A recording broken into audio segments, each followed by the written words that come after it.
지난주에 이사야 6장을 통해서 이사야의 소명에 대해서 다뤘습니다. 이사야가 본 하나님은 거룩하신 하나님입니다. 피조물과 완전히 구별되는 하나님을 이사야는 봤습니다. 그래서 사람들은 하나님을 표현할 때 부정사로 표현을 합니다. 예를 들면 인간과 다른 하나님이라는 차원에서 표현하는 것이죠. 그래서 한계가 있는 인간이니 하나님을 무한하신 하나님이라고 표현합니다.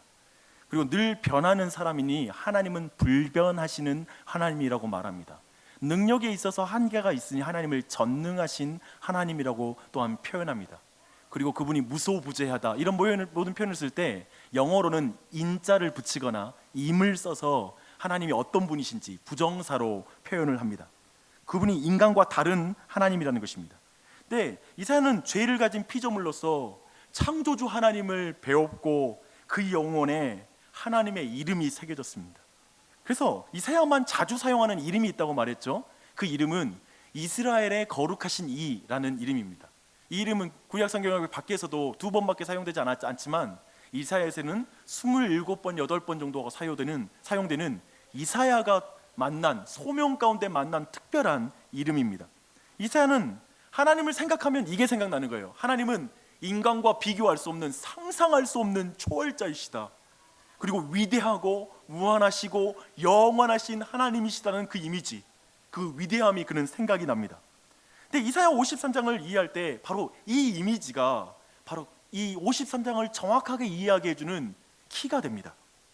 이스라엘의 거룩하신 이를 만났을 때 또한 이사야의 마음에 일어나는 감정의 변화가 있죠. 자신을 정확하게 보게 됩니다. 그것은 자신이 죄인임을 깨닫게 됩니다. 그래서 이사야가 느낀 죄는 사실 우리가 알고 있는 윤리적인 죄나 아니면 어떤 성적인 죄, 그리고 속임수 같은 그런 성격이라기보다는 지극히 크신 창조주를 인정하지 않고 피조물로서 오만방자하게 스스로 왕이 되어서 살아가는 것, 하나님을 작게 여기는 그런 차원의 죄의 고백이라는 걸 살펴봤습니다. 마치 요즘 그 리차드 도킨스라는 영국의 무신론자가 쓴 하나님은 망상이다라는 책이 있습니다. 근데 그것이 한국어로 이제 이름을 바꿀 때 이제 만들어진 신이라는 그런 이름을 붙이고 있습니다. 근데 이사야가 느낀 죄가 바로 이런 표현 안에 잘 나타나 있습니다. 피조물로서 하나님을 망상이라고 말하는 것, 그리고 또한 피조물로서 하나님을 인간이 생각 가운데 창조해낸 인간의 창조물이고 고안물이다, 심리학적 산물이다라고 신에 대해서 이렇게 칭하는 게 바로 피조물로서 창조주를 향한 모욕인 것입니다. 이사야는 하나님을 배웠을 때 자신과 이스라엘이 하나님을 축소시키는 것이 얼마나 큰 죄인지를 그는 지금 깨닫고 있는 것입니다. 이걸 전문 용어로 막장이라고 말합니다. 정말 하나님 앞에 인간이 막장을 부리는 것이죠. 이사야는 우리가 이해할 수 없는, 어쩌면 우리가 잘 경험하지 못한 거룩하신 하나님 앞에 지금 두렵고 떨린 마음으로 서 있는 것입니다. 이것이 이사야 53장을 이해하는 키입니다. 놀랍게 이사야 53장은 그 위대한 창조주께서 인간의 몸을 입고 우리에게 와 있다는 것을 말하거든요.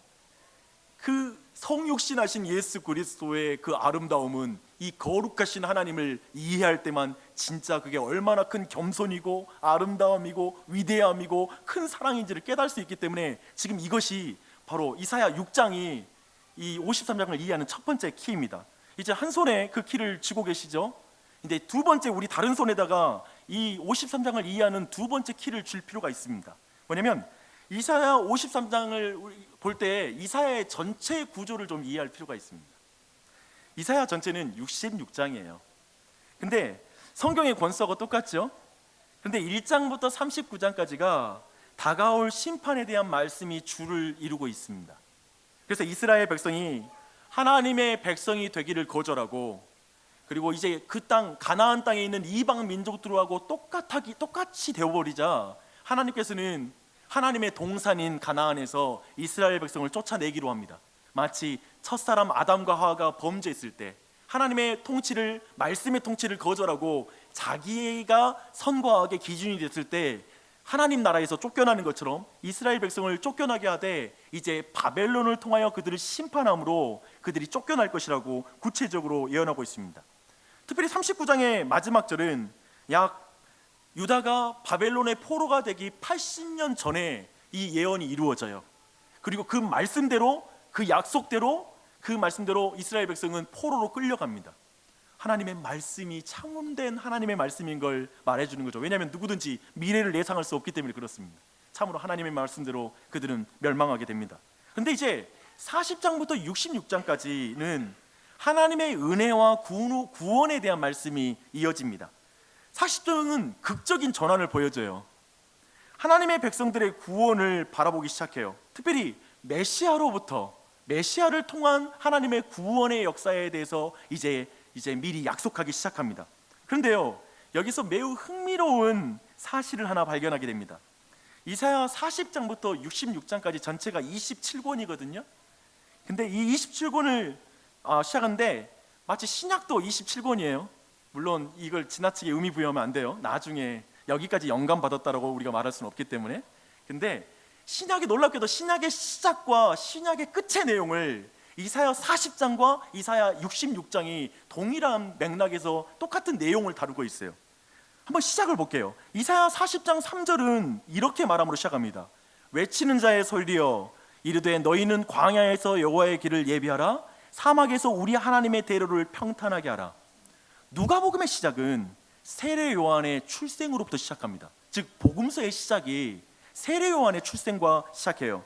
근데 마태복음 3장 3절은 정확하게 이사야 40장 3절의 말씀의 성취자로 이 세례 요한이 와 있다라는 걸 구체적으로 말하고 있습니다. 그는 여호와의 길을 예비하는 자다라고 말하고 있어요. 그리고 세례 요한이 누구죠? 광야에서 외치는 자의 소리다라고 또한 말하고 있죠. 그런 맥락에서 지금 이사야서 40장은 신약의 첫 성경과 함께 지금 시작하고 있다고 볼 수 있습니다. 또한 이사야의 후반부는 신약 성경과 동일한 방식으로 끝을 맺습니다. 예를 들면 이사야 65장 17절을 보면 이렇게 말해요. 보라, 내가 새 하늘과 새 땅을 창조하나니 이전 것은 기억되거나 마음에 생각나지 아니할 것이다 라고 말합니다. 그리고 이 말을 66장에서 또 다시 반복해요. 내가 지을 새 하늘과 새 땅이 내 앞에 항상 있는 것 같이 여호와의 말이니라 라고 말씀하십니다. 이 또한 신약이 끝나는 것과 동일한 내용으로 이사야서가 끝나고 있습니다. 계시록 21장과 22장에서도 새 하늘과 새 땅이 나오거든요. 그리고 계시록이 마무리하거든요. 이렇게 이사야서는 40장부터 66장은 정확하게 신약의 시작과 끝의 내용과 동일하게 진행되는 것을 우리가 알 수 있습니다.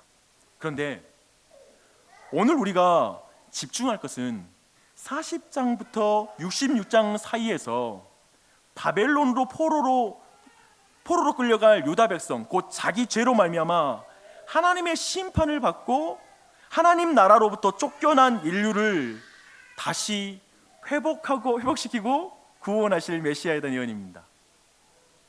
그래서 52장 13절은 이렇게 시작해요. 보라, 내 종이 형통하리니 라는 말씀으로 시작합니다.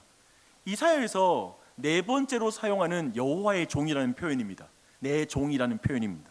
지금 42장, 49장, 50장, 53장에 이 표현이 나오고 있습니다. 지금 하나님은 메시아를 여호와의 종이라고 말하고 있습니다.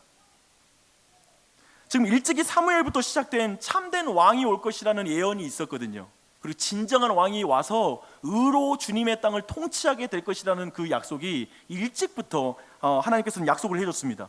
알다시피 사무엘 이후에 그래서 사람들은 그 메시아, 참된 왕에 대한 기대감을 가지면서 처음에는 사울을 세우죠. 사울을 세울 때의 그 기준은 그가 키가 큰 자였어요. 그리고 잘생긴 자였죠. 매우 육적인, 세상 사람이 볼 때 좋은 모습이었죠. 하지만 사울이 실패했고 또한 그 뒤에 다윗이 세워질 때에도 다윗은 결코 성공하지 못합니다. 그는 신하의 아내를 취하였고 또 신하를 전쟁의 앞선 곳에 세워놓고 뒤로 군대를 돌림으로 죽이는 일에 그가 앞장섭니다. 그리고 결국 그의 자손, 지금 다윗의 자손 안에도 결국 의로운 왕, 그 백성을 의로 통치하는 진정한 왕의 구원자가 나타나지 않는다라는 것이 지금 구약 성경의 증거입니다. 근데 지금 이사야 시대에 와서 이스라엘은 지금 나빠질 대로 나빠진 상태가 돼요. 특별히 다윗 왕의 후손인 므낫세는 이제 곧 이사야를 나무를 자를 때 쓰는 톱으로 이제 이사야를 몸을 잘라내 버립니다. 그리고 죽입니다. 쉽게 말하면 이 최악의 시대, 곧 다윗의 육체적인 후손까지도 철저하게 부패함으로 말미암아 하나님이 약속하셨던 그 왕은 더 이상 정말 보이지 않았던 시대에 하나님께서는 지금 이 약속을 주는 거예요. 바로 유다 백성이 멸망하기 80년 전쯤에 바로 참된 왕에 대한 약속, 여호와의 종, 곧 메시아에 대한 약속을 지금 주고 계시는 것입니다. 그래서 이제 곧 여호와의 하나님의 말씀에 순종하는 메시아를 통해 은혜와 구원의 사역이 있을 거라는 걸 구체적으로 말씀하고 있습니다. 그래서 이렇게 말하는 거죠. 의로운 왕이 올 것이다. 그러나 그 의로운 왕은 너희가 기대하는 왕이 아니다. 그는 군림하는 왕이 아니라 섬기는 왕이다. 그는 종의 모습으로 올 것이다. 너무 당혹스러운 말이죠. 그렇죠? 우리는 이 말씀이 예수님이 오시기 전 700년 전에 기록된 예언인 것을 여러분은 주목할 필요가 있습니다. 신약의 시작과 끝에 대한 동일한 말씀과 그 사이에서 그 백성, 죄인들을 회복시키는 구원하시는 사역을 행하시는 여호와의 종, 곧 섬기는 왕으로 오시는 예수 그리스도에 대한 예언은 700년 전에, 예수님이 오시기 전에 700년 전에 주어졌고 그리고 그대로 성취됩니다. 예수님은 로마의 군병과 제사장들에게 붙잡히는 그날 밤 제자들의 발을 씻깁니다. 섬김의 왕이신 것을, 종인 걸 드러내죠. 왜냐하면 그 당시에 종들이 사람들의 발을 씻겼거든요. 그는 슬레이브입니다. 즉 노예입니다. 노예의 모습으로 섬기는 모습을 보이시죠. 또 마태복음 20장 20절은 더욱 오늘 본문 53장의 고난받는 장의 그 종과 연결되는 그런 말씀의 성취를 보여주고 있습니다. 인자가 온 것은 섬김을 받으려 함이 아니라 도리어 섬기려 하고 자기 목숨을 많은 사람의 대속물로 주려 함이니라. 너무나 놀랍지 않습니까? 700년 전에 하나님은 종으로 오실 메시아 예수 그리스도에 대한 말씀을 예언하시고 그대로 그 말씀이 이루어집니다. 이건 하나님의 말씀이 참으로 이 모든 성경의 내용이 하나님이 말씀하신 것이라는 걸 분명하게 확증시켜 주는 것입니다. 우리가 생각할 때 메시아 곧 왕이신 하나님의 종이, 하나님이 종의 모습으로 온다는 것 자체도 너무나 믿기 어려운데 그 왕이 대속물이 될 것이라는 것을 분명하게 우리에게 말씀하고 계십니다. 이제 오늘 성경 본문을 제가 그대로 쭉 읽어보려고 합니다. 700년 전에 예언된 메시아의 고난에 대한 기록이지만 그 내용은 너무나 구체적이어서 한 성경교사는 이것은 예언이 아니라 복음이다 라고 말했습니다. 또 다른 한 성경교사는 이렇게 말해요. 이것은 십자가 아래에서 보고 기록한 것이다. 이건 갈보리 아래에서 보고 직접 기록한 내용이다 라고 말합니다. 왜냐하면 그만큼 구체적이고 그만큼 정확했고 그리고 그만큼 실제로 이루어졌던 일이었기 때문에 그렇습니다. 그 상세함과 정확성은 분명하게 예수 그리스도를 통하여 이 예언이 성취된 것이라는 걸 가리키고 있습니다. 그래서 예수님도 이사야를 언급해요. 사복음서 모두가 이사야를 언급해요. 그리고 사도 바울 동안 이사야를 언급해요. 그리고 서신서 안에도 이사야가 언급되는데 시편 다음으로 이사야서가 가장 많이 인용되고 있어요. 신약에서 분명히 하나님의 말씀을 성취한 걸 말하는 것이죠.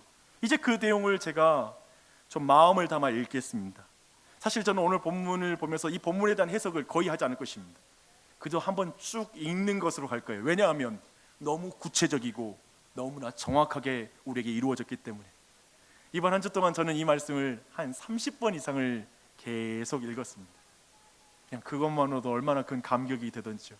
그러나 이 시간 여러분이 이 말씀을 들으실 때 당신의 죄를 위해 종과 대속물이 되신 왕이라는 그 이미지, 이사야 6장의 창조주가 죄인을 위해 대속물이 되는 종으로 오셨다라는 그 이미지를 가지고 이 말씀을 쭉 여러분이 들으시길 바랍니다.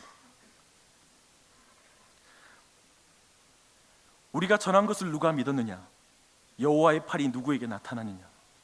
그는 주 앞에서 자라나기를 연한 순 같고 마른 땅에서 나온 뿌리 같아서 고운 모양도 없고 풍채도 없은즉 우리가 보기에 흠모할 만한 아름다운 것이 없도다. 그는 멸시를 받아 사람들에게 버림받았으며 간고를 많이 겪었으며 질고를 아는 자라. 마치 사람들이 그에게서 얼굴을 가리는 것 같이 멸시를 당하였고 우리도 그를 귀히 여기지 아니하였도다. 그는 실로 우리의 질고를 지고 우리의 슬픔을 당하였거늘 우리는 생각하기를 그는 징벌을 받아 하나님께 맞으며 고난을 당한다 하였노라. 그가 찔림은 우리의 허물 때문이요 그가 상함은 우리의 죄악 때문이라. 그가 징계를 받음으로 우리는 평화를 누리고 그가 채찍에 맞음으로 우리는 나음을 받았도다. 우리는 다 양 같아서 그릇 행하여 각기 제 길로 갔거늘 여호와께서는 우리 모두의 죄악을 그에게 담당시키셨도다. 그가 곤욕을 당하여 괴로울 때에도 그의 입을 열지 아니하였으며 마치 도수장으로 끌려가는 어린 양과 털 깎는 자 앞에서 잠잠한 양같이 그의 입을 열지 아니하였도다. 그는 곤욕과 신문을 당하고 끌려갔으나 그 세대 중에 누가 생각하기를 그가 살아있는 자들의 땅에서 끊어짐은 마땅히 형벌을 마땅히 받을 내 백성의 허물 때문이라 하였으리요. 그는 강포를 행하지 아니하였고 그의 입에 거짓이 없었으나 그의 무덤이 악인들과 함께 있었으며 그가 죽은 후에 부자와 함께 있었도다. 여호와께서 그에게 상함을 받게 하시기를 원하사 질고를 당하게 하셨은즉 그의 영혼을 속건제물로 드르기에 이르면 그가 씨를 보게 되며 그의 날은 길 것이요 또 그의 손으로 여호와께서 기뻐하시는 뜻을 성취하리로다. 그가 자기 영혼의 수고한 것을 보고 만족하게 여길 것이라. 나의 의로운 종이 자기 지식으로 많은 사람을 의롭게 하며 또 그들의 죄악을 친히 담당하시리로다. 그러므로 내가 그에게 존귀한 자와 함께 몫을 받게 하며 강한 자와 함께 탈취한 것을 나누게 하리니 이는 그가 자기 영혼을 버려 사망에 이르게 하며 범죄한 중에 하나로 헤아림을 받음이니라. 그러나 그가 많은 사람의 죄를 담당하며 범죄자를 위하여 기도하였느니라. 아멘. 아멘. 이제 잠시 우리가 서론에서 두 손에 쥔 두 개의 열쇠와 함께 이 말씀을 정리할 차례입니다.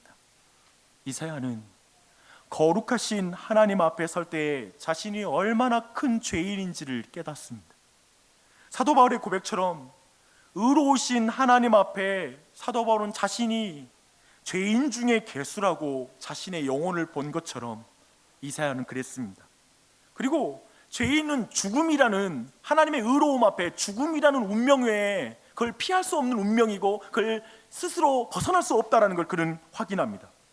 여기에서 이사야서의 질문과 그리고 성경의 궁극적인 질문이 있습니다. 이것입니다. 어떻게 하나님을 떠난 죄인이 다시 하나님과 화목할 수 있을까? 어떻게 하나님의 의로우신 말씀을 떠나서 하나님 백성이를 거절하고 하나님 나라를 떠난 자가 어떻게 다시 자신의 신분을 회복하여 하나님 나라에 들어갈 수 있을까? 이게 성경과 이사야서와 로마서의 주제입니다. 질문입니다. 놀랍게도 이 질문은 로마서가 말하는 질문이고 성경 전체가 질문하는 질문인데요, 이사야는 바울과 동일한 답을 우리에게 주고 있습니다.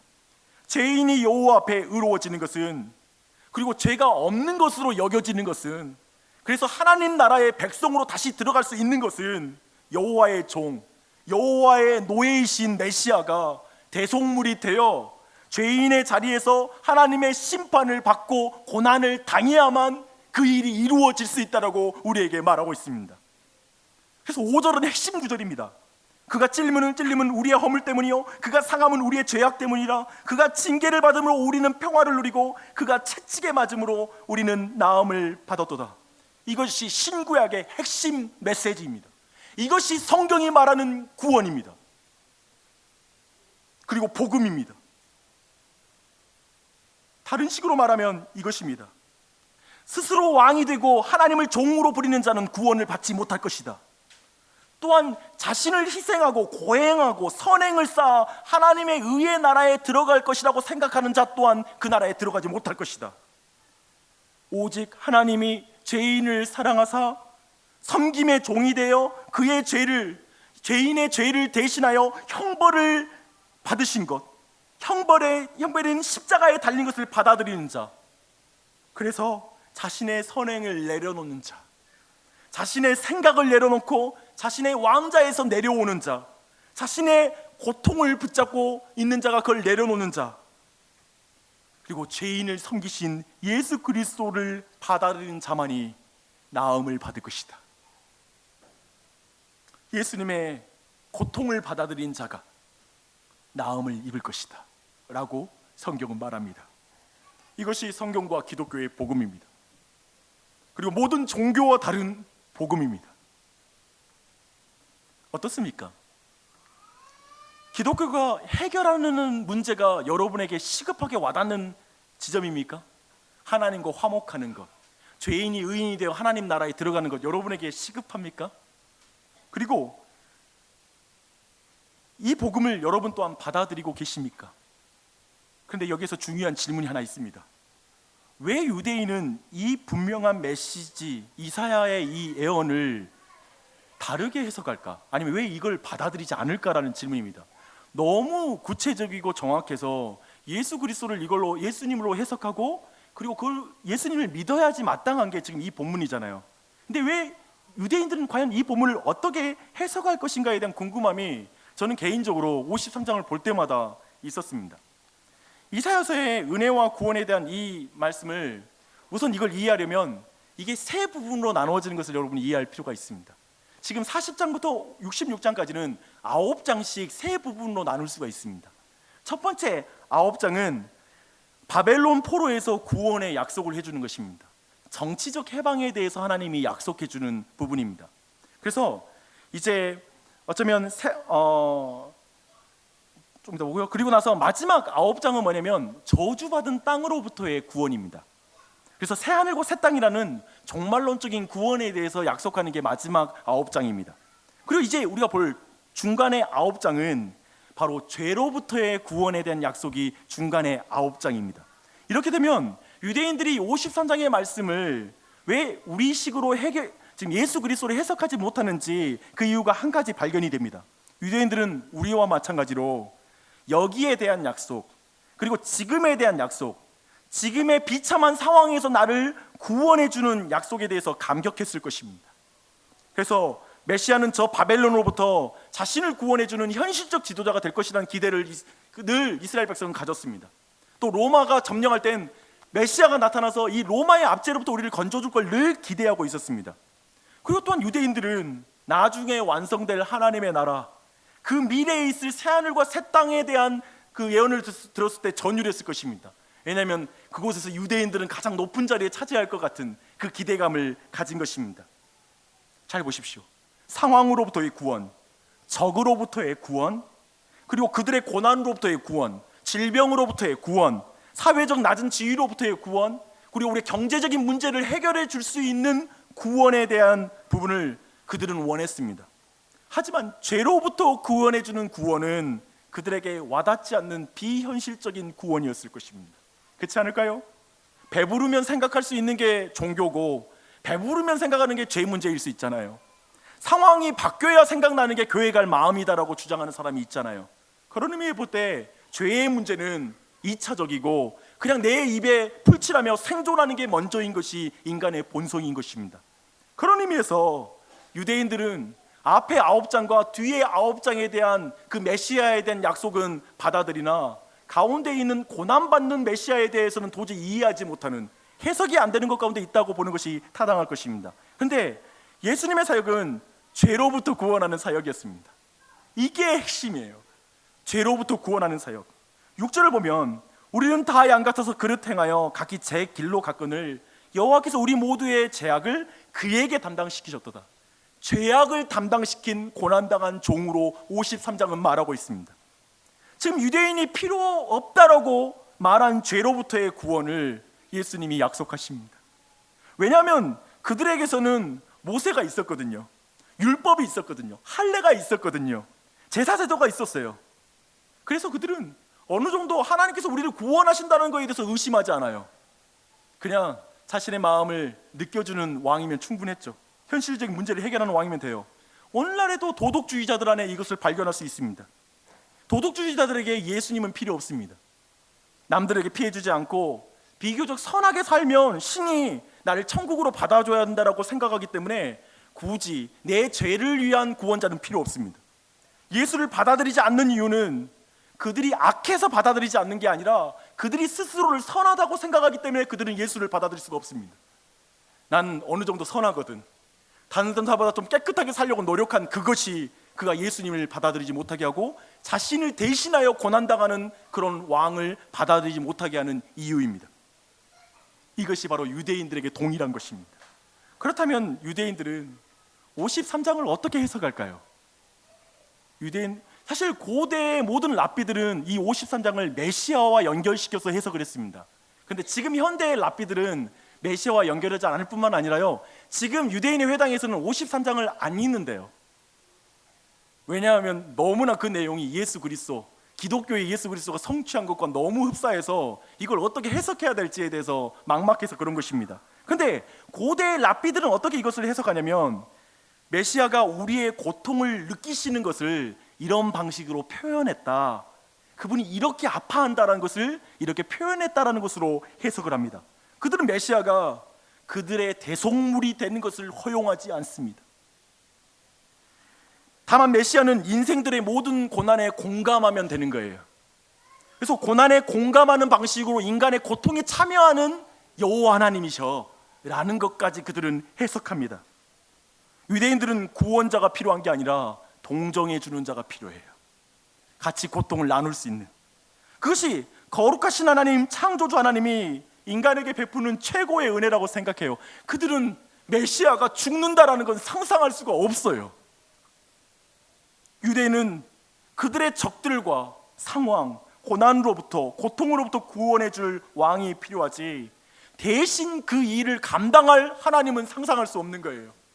대신 그 상황과 고난스러움과 고통을 내 대신 담당해 주는 하나님은 없어라고 생각하는 거예요.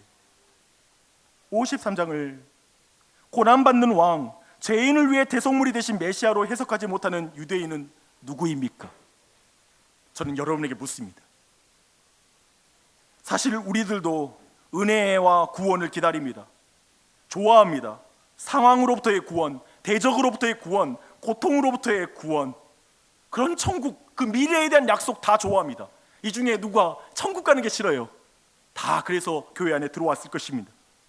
나로 그 하여금 근심하지 않고 하고 고통이 없게 해주는 현실을 만들어주는 메시아, 우리 모두는 그런 메시아를 기다리고 있습니다. 그런데 고난받는 종으로 오신 메시아, 섬김의 왕으로 오신 예수님, 내 죄를 대신하여 대속물이 되신 예수 그리스도, 여러분은 이분이 와 닿으십니까? 이분이 여러분 안에 그 구원의 감격 가운데 만나는 분이십니까? 사실 우리의 현실에서 늘 이 예수님, 내 죄만을 위해서 내 죄를 해결하신 그 예수 그리스도는 늘 만족스럽지 못합니다. 사실 교회를 다니는 그리스도인들도 고난받는 종으로 오신 메시아가 좀 마음에 들지 않습니다. 인생에서 고난이 닥치면, 상황이 어려워지면 이 말처럼 공허한 말이 없어요. 그래서 이렇게 말하는 거예요.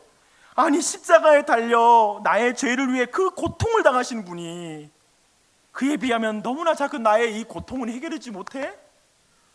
아니, 그렇게 나를 사랑했는데 왜 나를 이렇게 고통스럽게 놔두지? 왜 우리 가정에 이런 고통을 주실까? 왜 이런 질병이 우리에게 찾아오지? 왜 내 삶에 그 고통스러운 사람이 있고 왜 이렇게 팍팍하게 내 인생을 살게 하시지? 라고 말합니다. 하나님은 전혀 저를 자신을 위로해 주지 않는 것 같아요. 그리고 하나님, 어쩌면 그 거룩하신 하나님은 나의 고통을 전혀 느끼지 못하는 하나님 같아요. 그래서 이렇게 말하는 거예요. 그분이 전능한들, 그분이 위대한 분인들 나와 무슨 상관이 있단 말이야? 정말 하나님은 나의 고통을 아실까? 정말 하나님 나의 인간의 고통을 정말 이해하는 분이실까? 그냥 나 고통받는 거 멀리서 지켜보는 그런 거룩한 하나님? 정말 매력 없다. 제발 내 고통에 동감하는 하나님이라도 느꼈으면 좋겠어요. 정확히 우리는 유대인의 기대를 하고 있는 거예요. 그리고 정확하게 우리는 유대인의 자리에서 똑같은 걸 기대하고 있는 거예요. 기독교에서. 그러나 창조주 하나님은 그런 죄인들을 위해 인간이 되셨습니다. 여러분, 이사야 6장의 이미지를 가져오십시오.